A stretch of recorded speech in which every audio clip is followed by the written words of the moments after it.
The opportunity is Francophone Africa. The opportunity is Africa.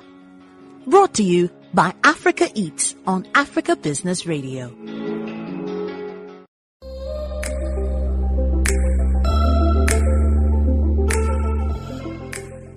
Hi, I'm Rekia Foustin, Managing Partner and Founder at Barka.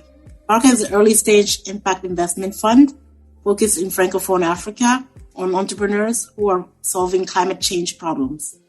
And why Francophone Africa? Francophone Africa right now lags in terms of investors and interest from the rest of the world. Between 2015 and 2020, there was about 8.8 billion total invested in startups across Africa. Only 5% went to Francophone Africa. Interesting. So we have almost half the population living in this part of the continent, and yet basically none of the money flowing there. Is there any good reason why? Yes, I think primarily it's language, right? So if you're an investor and you invest in a company, you want to speak to the management and you want to be able to communicate and how to help the management. And so if there's a language barrier, there's not a big motivation to actually speak to the management team. Right. And most of the investors in Africa are either from the US or from Western Europe, UK. not France. Exactly. So that's the first part. The second thing that we see that's really contributing to this is that when we look at the World Bank report on ease of doing business, for example, in the region, Francophone African countries are at the lower part of the index, right? They just, the ease of doing business and from a regulatory regime perspective, Francophone Africa countries are much more difficult than Anglophone Africa for businesses. And I saw a similar thing when Fledge expanded into Europe, that the ease of doing business went down as soon as we went to continental law versus common law, right? Or went away from the US and England and Canada and jumped into the law that's common in Europe. And so that's one of the little issues here, that it's just a little harder to do business. And so the last reason that we believe that it's really hard for entrepreneurs or to meet investors or for investors to really understand the type of companies on the ground is really due to what we call limited opportunity for networking.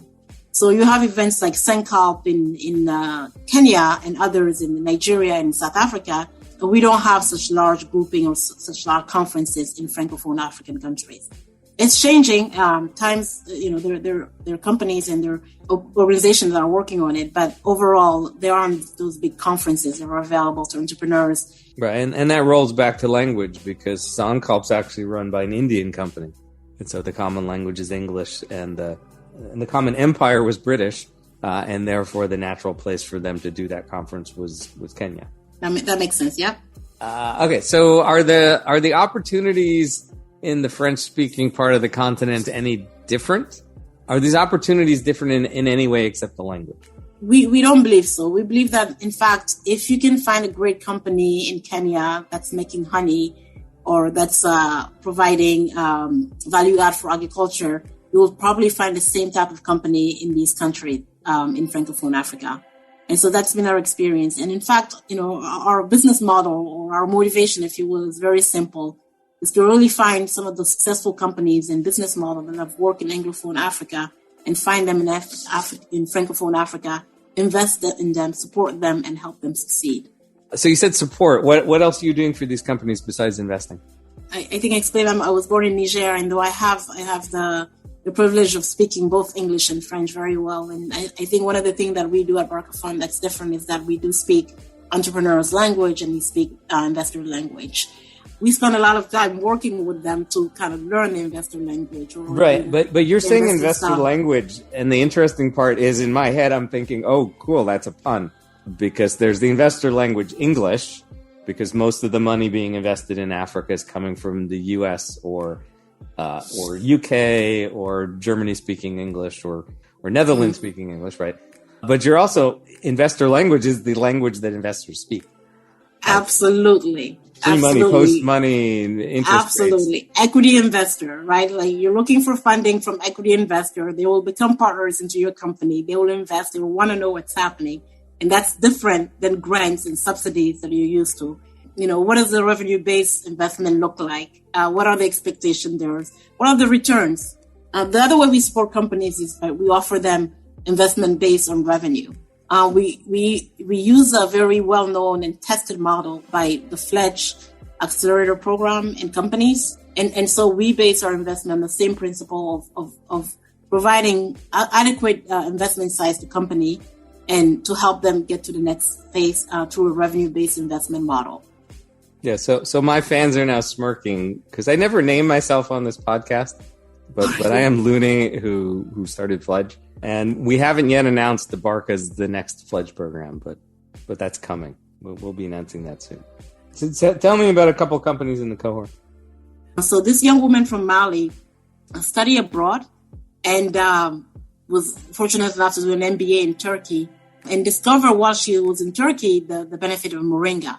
So she decided to come back and return to her country and start a company that produce and transform moringa to meet local demand. And so she works with the cooperatives and women's group that she organized and help them plant and produce moringa in a way that's sustainable with all the effect of climate change in the region. So what did she need to learn? Let's get out of the hypotheticals and right. So we're in the reality of one specific company. What does she not know how to do? Right. So she's actually absolutely perfect because we love the model that she's doing. We love her understanding of business, and we love her particular focus in solving a problem related to climate change. But what she doesn't understand is that what does an equity investor want? She doesn't understand how does an equity investor take share into her company and how does that mean for the growth and the way she envision growing her company. She doesn't understand how a VC fund works. And she's great because she's won many awards. She's in the YALI program, which is Young African Leadership Initiative. She's won a few subsidies from the AFD, which is the Agence Française de Développement.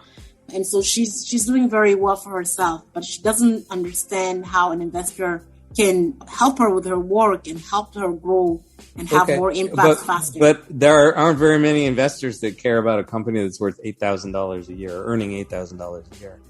And so most investors would even question whether it's possible for that company to get bigger.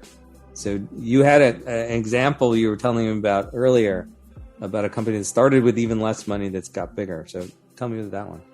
Yes, so absolutely. In the context of Africa, $8,000 a year in revenue for a first-year company is actually very good. Because, I don't know if I shared this earlier, but the average salary in those regions is between $600 to $1,000 a year, right? The average annual salaries for people working in those regions. And so for us, $8,000 a year, it's actually a great start. And we can see her multiply it because of the demand of moringa worldwide and be able to grow her company into a multi-million-dollar company. So we have another woman who started with the equivalent of $6 in Togo. And so she started a company buying produce from farmers that she transformed into spices that's used for domestic cooking in Togo. So produce like peppers and ginger and things that are spices, yeah. Exactly. Ginger, tomatoes, and she produces these mixtures of spices that she sells, dry spices that she sells in Togo. And today she's making the equivalent of $200,000 a year in revenue. And we really believe on a $6 investment, not a $60,000 or $600,000 investment. That's correct. She started with the equivalent of $6 in her house, and today she's running a company that's making $200,000 in revenue. Is there any investment capital? Is just $6? It's not like there were some outside investors that came in. No, there were no outside investors for her. It's all capital reinvested to be able to meet demand, and she's been able to buy semi-industrial equipment. And so our hope is to invest with our investment that she's able to buy equipment and trucks and logistic and solar panel to be able to have access to electricity. So on a consistent basis to be able to double and quadruple even her production to be able to meet demand. How many years did it take to get from nothing to $200,000 a year?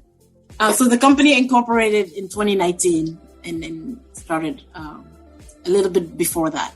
Yeah, so it's $6 in 2-3 years. It's not like it took her 10 years to get that big. Yes, absolutely. Okay, and does she need anything besides the same as the other one in terms of putting together the right materials that an equity investor would want. Or in her case, it might even be debt investors to provide capital for equipment.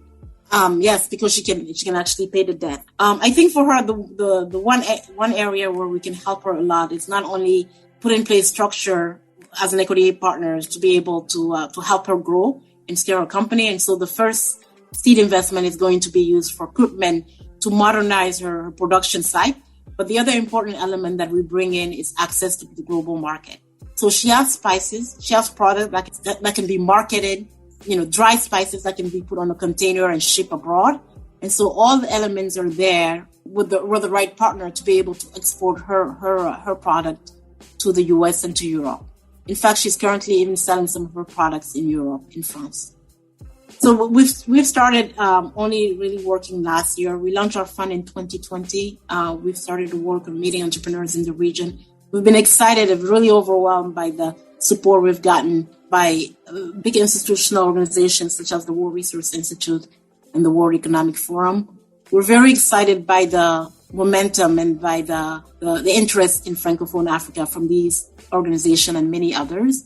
And we really do believe that the opportunity is Francophone Africa. L'opportunité, c'est l'Afrique francophone.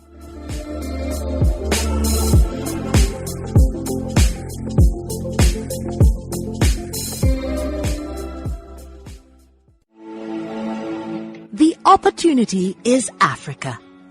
Brought to you by Africa Eats on Africa Business Radio.